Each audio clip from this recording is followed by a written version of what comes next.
Hey guys, so welcome to week 6. Today we'll be discussing the writing aspect of your presentation, your thesis presentation. I'll also have a second video for this module that will be how to actually present.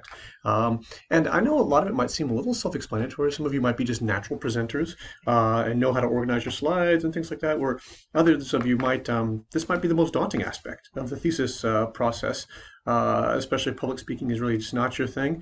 Hopefully these two lectures rather, will really help you build your efficacy and be better prepared for your presentation, and maybe even kind of hopefully diminish some of those fears or anxieties you might have at the moment, so that you can perform your best. So just some guidelines I want to walk you through.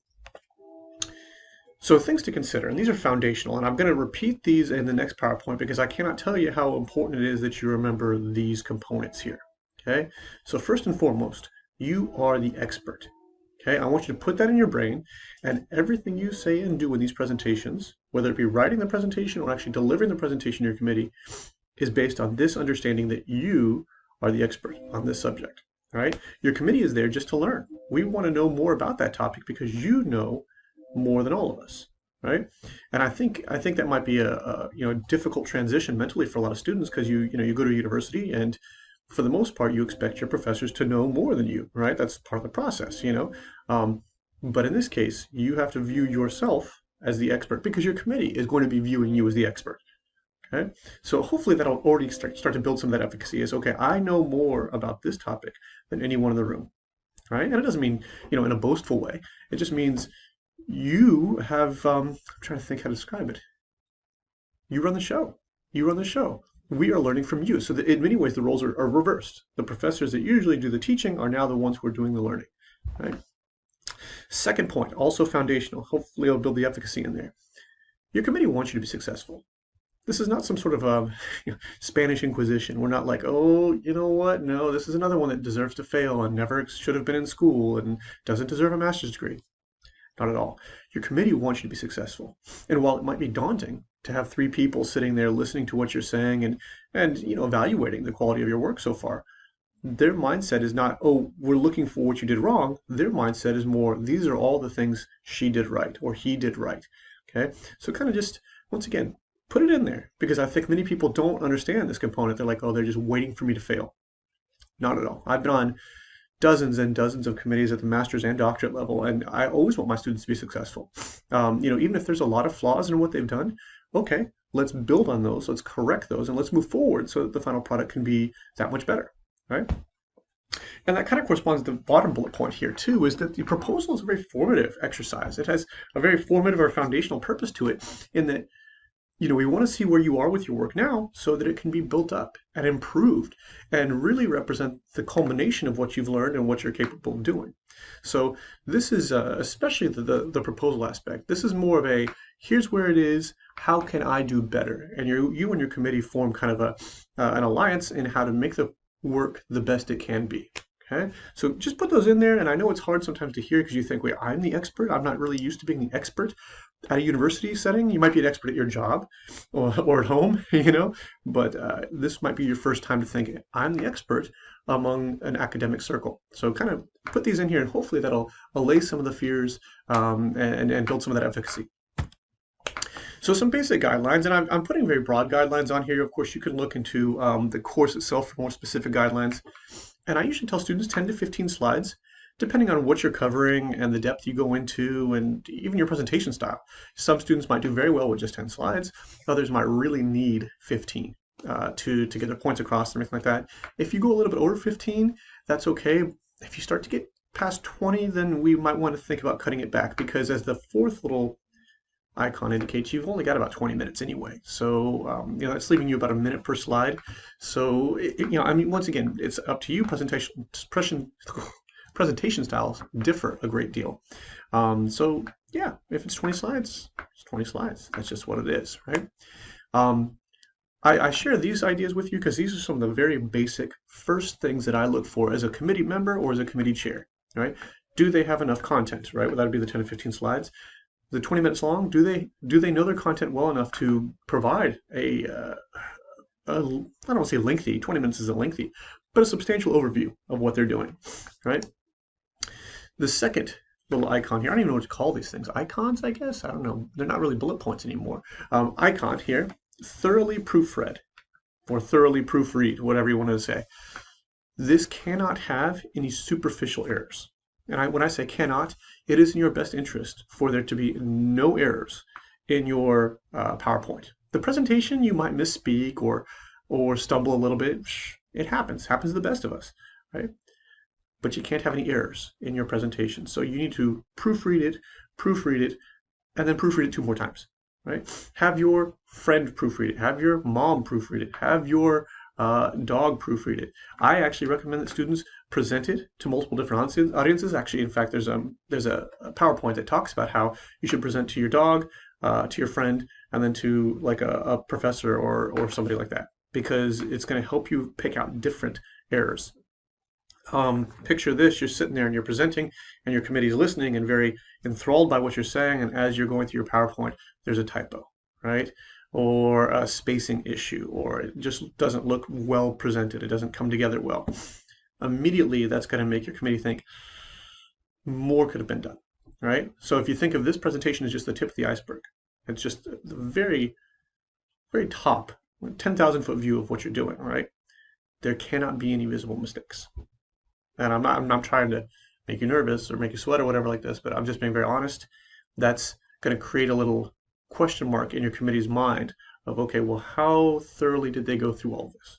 Okay, so as I said, proofread till the cows come home, and once they're home, proofread with the cows. Okay. This presentation, of course, will cover chapters 1 through 3 of your thesis, right? And obviously you'll be submitting chapters 1 through 3 to your committee as well. So chapter 1 is the introduction, chapter 2 is the lit review, chapter 3 is the methodology, right? And I want you to think of it like this. I'm going to talk about this more on the next slide, but I want you to think about how chapter 1 lays the framework for chapter 2, which in turn lays the framework for chapter 3. And by the time they get to chapter 3, they need to understand really well why you're doing your study and why you're using this particular methodology. What is it about your design, what you intended to do, that has led you to this kind of methodology, right? So you're kind of telling a story, okay? Once upon a time, it's chapter 1. Chapter 2 is, and then they encountered some trouble. And then chapter 3 is, how did they plan on getting out of the trouble, right? So if you think of it like a narrative, like a fictional piece of work, this is how it should move. So by the time you get to chapter 3, and by the time you're done presenting with your proposal, your committee knows why you're doing this and knows why the methodology is what it is. It shouldn't have to be like well, I don't understand. If the problem that you presented in chapter 1 is A, why are you examining C, right? Like they need to form a very linear argument. Visually, I always tell my thesis students to when kids go on field trips, especially little kids, kindergartners, stuff like this, go to field trips, the zoo, the art museum, wherever, and the teacher makes a whole class hold hands, right? So they all hold each other's hands and they all walk in a line together like this so nobody gets lost. What you're essentially doing is you're the teacher and you're sticking your hand out and you're taking your committee by the hand and walking them through chapters 1 through 3, right? So they are going where you intend for them to go. They're still doing the walking, so they think they're actually going, they're picking where they're going, but they're not. They're just following you because you're holding their hand and saying, we're starting here, but we're going that way, right? And you lead them in that way. And by the time you get to wherever your destination is, your committee thinks, yes, now I know why we're here, and now I know how we got here. That's the way you connect chapters 1 through 3. And ultimately, kind of looking ahead, when you go to do your final proposal, your final defense, chapters 1 through 5 should all follow a very similar route, all the way from the very beginning to the very end. You have gently held their hand through the whole process and said, we started here, now we're here, and this is why we went through all of that, right? So just kind of keep that in mind. It's a process. This is, I'm big on metaphors, so hopefully these metaphors are working out for you. If not, just ignore me. And as far as organization goes, so when designing this PowerPoint, let me kind of conclude with these organizational aspects. So 1, you want to utilize short bullet points.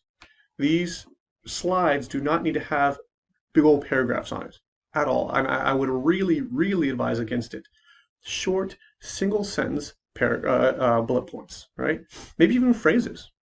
Because what you want to keep in mind, and I'll talk about this next on the next lecture, is when you're presenting, you will be doing the talking And your slides are just serving as kind of a background. They're more organizational than anything, right? So it's not like you're reading word by word, word for word what your slides are saying, and therefore you don't really need paragraphs. What you need are bullet points to kind of organize what you want the committee to know and things like that. When you describe studies, for example, in chapter 2 in your lit review, you might say Smith and Smith 2003 examined blah blah blah blah blah blah, right?